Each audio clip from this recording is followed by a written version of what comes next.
Eu, eu fico assim, meio sem jeito de dizer que eu estou tendo muita dificuldade de, de aceitar que a igreja nos pergunte qual é o nosso papel, sabe?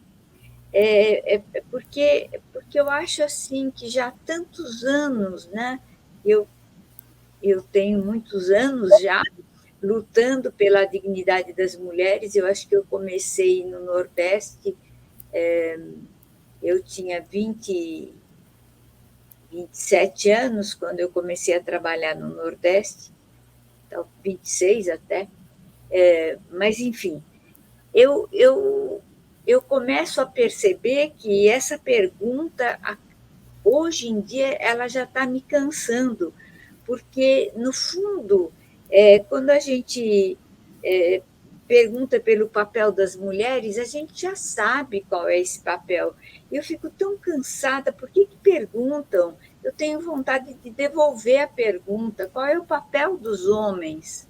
Né? Eles não falam do papel deles. Aí eles querem falar do papel das mulheres e quase sempre é a mesma coisa. Ai, são as catequistas, são líderes de movimentos de mulheres, ajudam a costurar, ajudam a bordar. Eu não estou falando que não seja importante. Eu não estou falando que não seja importante, mas a gente já sabe como é.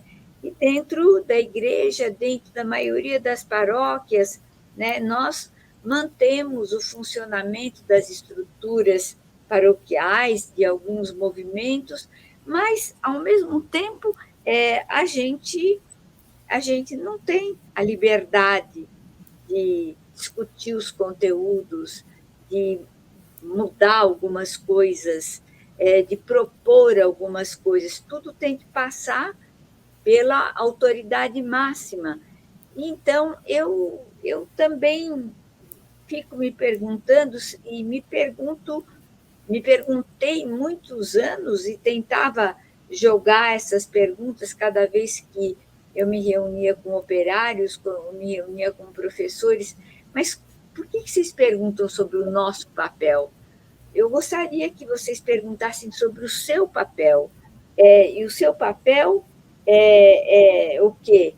É ser o cabeça da família?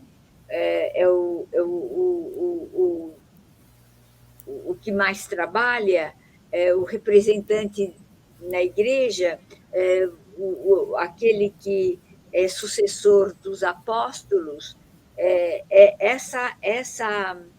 Essa naturalização dos papéis, e a naturalização não só dos papéis, mas também de alguns conteúdos que tinham razão de ser numa determinada cultura e agora não tem mais essa razão de ser. E aí eu temo muito que esse sínodo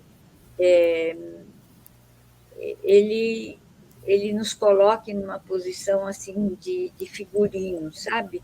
Ai, que maravilha! Ai, que maravilha que tem duas brasileiras no sínodo, né? 35 mulheres possivelmente vão participar, das quais duas mulheres do Brasil. Eu tenho uma certa desconfiança dos espaços. E tenho essa desconfiança porque no Sínodo da Amazônia nós fomos atuantes, mas as conclusões sempre foram contra nós. Né? Então, eu continuo a minha luta pela dignidade dos homens e das mulheres. Eu falei primeiro dos homens, porque às vezes eu acho que os homens, sobretudo os homens da igreja, não percebem que lutar pela dignidade dos homens, das mulheres, é também lutar pela dignidade dos homens. Lutar pela liderança das mulheres, por outro modelo de mãe, por outro modelo de pai, sabe? por um outro modelo de relação interreligiosa. Acho que, me parece que, não está na agenda da do sínodo atualmente.